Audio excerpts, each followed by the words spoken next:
गांवों का भ्रमण पूरा करने के बाद श्री राम और सीता माता ने निर्णय लिया कि वे अयोध्या के समीपवर्ती वन क्षेत्रों में जाकर वहां रहने वाले साधुओं और जनजातियों से मिलेंगे। प्रातःकाल रथ की जगह इस बार वे पैदल ही निकल पड़े, ताकि हर झोपड़ी और हर पगडंडी पर पहुंच सके। साथ में लक्ष्मण, भरत और कुछ सेवक भी थे। वन में प्रवेश करते ही वातावरण बदल गया। पक्षियों की मधुर चहचहाहट, हवा में महकते फूल और दूर से आती जलप्रपात की ध्वनि।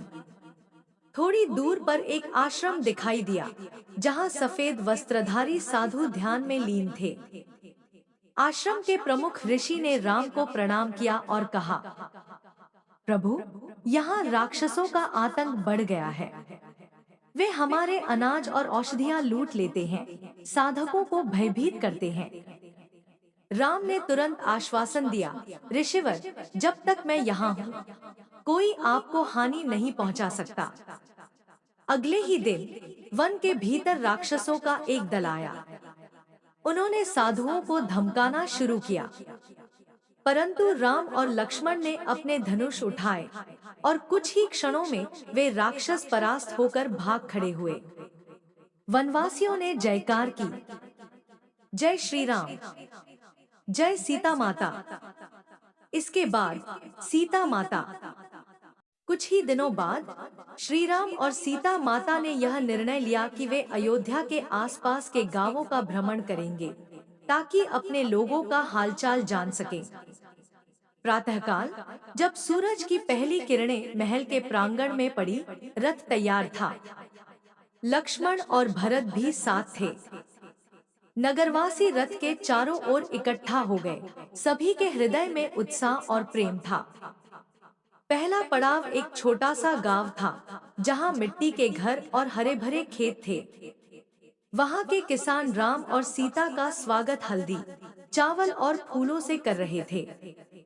एक वृद्ध किसान, जिसकी कमर झुकी हुई थी, राम के चरणों में गिर पड़ा और बोला, प्रभु, हमारे गांव में पानी की कमी है, खेत सूख रहे हैं, आप ही हमारी आशा है।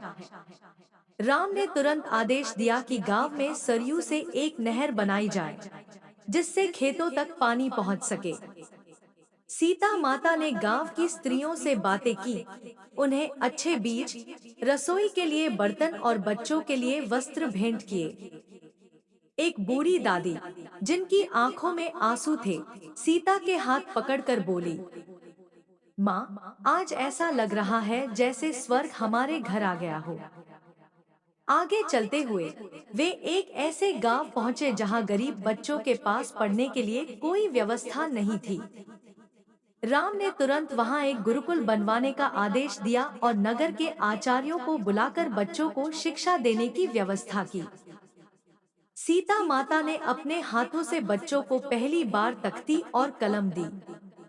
बच्चों के चेहरे पर चमक आ गई, मानो उनके जीवन का। अगले दिन अयोध्या की भोर पहले से भी अधिक सुंदर थी।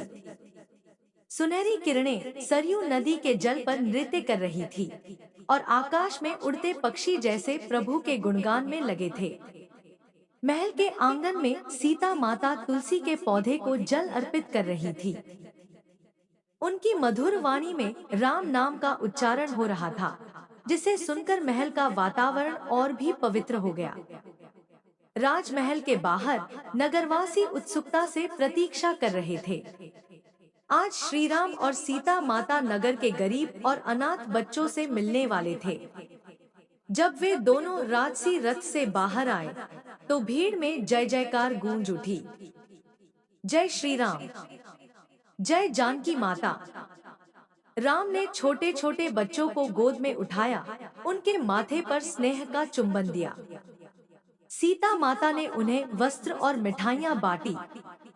एक नन्ही बालिका, जिसके पास पहनने को अच्छे कपड़े भी नहीं थे, सीता माता के पास आई और धीरे से बोली, माँ, मैं रोज आपको सपने में देखती हूँ। सीता माता ने उसे गले से लगाते हुए कहा, बेटी, अब मैं तेरे साथ हूँ, तुझे सपनों में नहीं, जीवन में देखूंगी। उस दिन अयोध्या में हर जगह उत्सव का माहौल था। बाजारों में फूल, दीपक और मिठाइयाँ बिक रही थी। भजन मंडलियाँ गली-गली में राम भक्ति के गीत गा रही थी।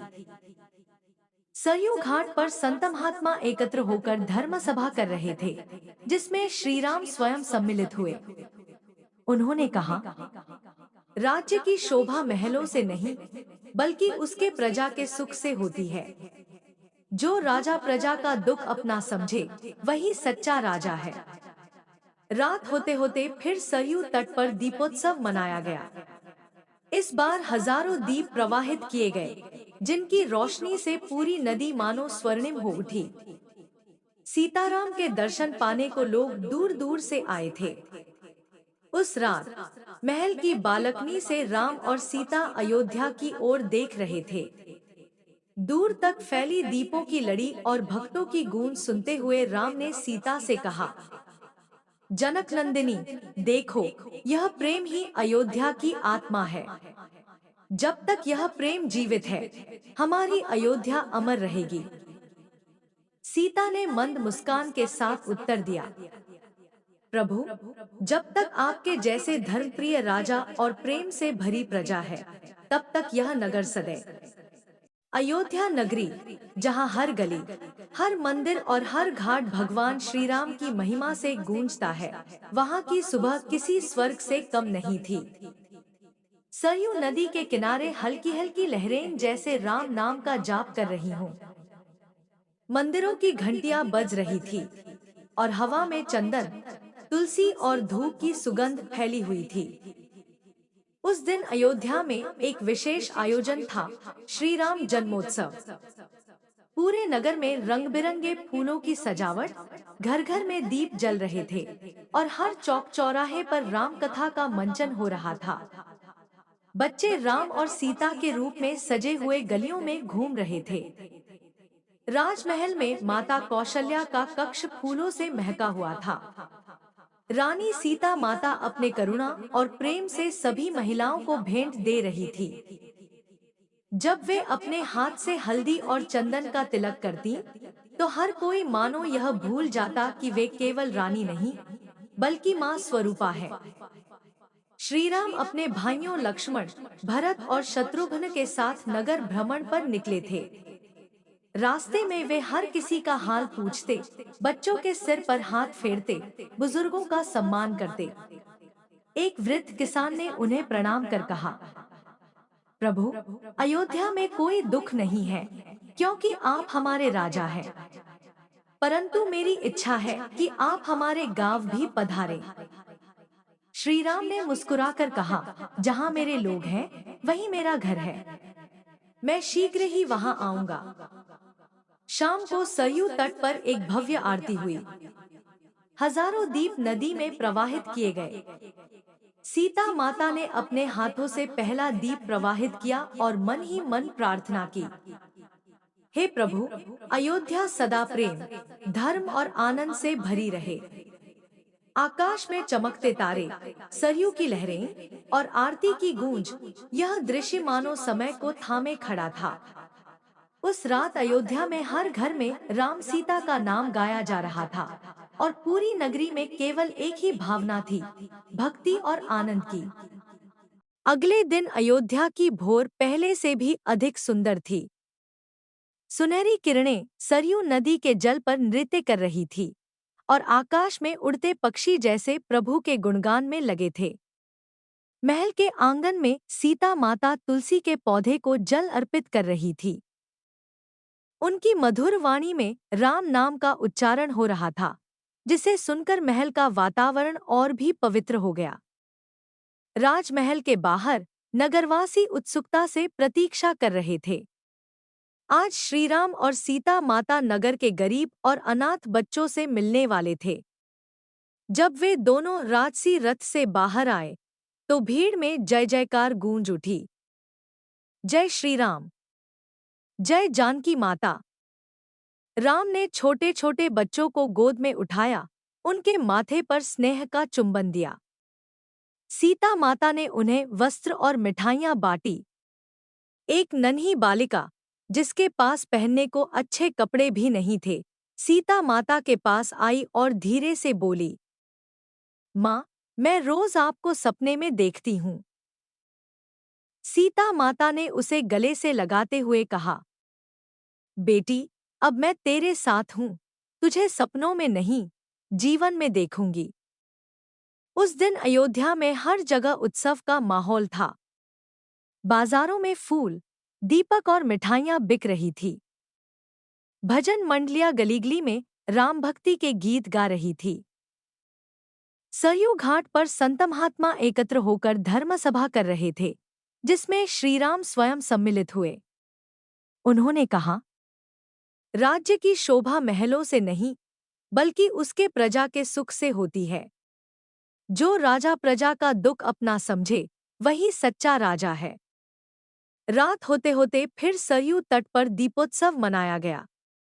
इस बार हजारों दीप प्रवाहित किए गए, जिनकी रोशनी से पूरी नदी मानो स्वर्णिम हो उठी। सीताराम के दर्शन पाने को लोग दूर दूर से आए थे। उस रात महल की बालकनी से राम और सीता अयोध्या की ओर देख रहे थे। दूर तक फैली दीपों की लड़ी और भक्तों की गूंज सुनते हुए राम ने सीता से कहा, जनकनंदिनी, देखो, यह प्रेम ही अयोध्या की आत्मा है। जब तक यह प्रेम जीवित है, हमारी अयोध्या अमर रहेगी। सीता ने मंद मुस्कान के साथ उत्तर दिया, प्रभु, जब तक आपके जैसे धर्मप्रिय राजा और प्रेम से भरी प्रजा है, तब तक यह नगर सदैव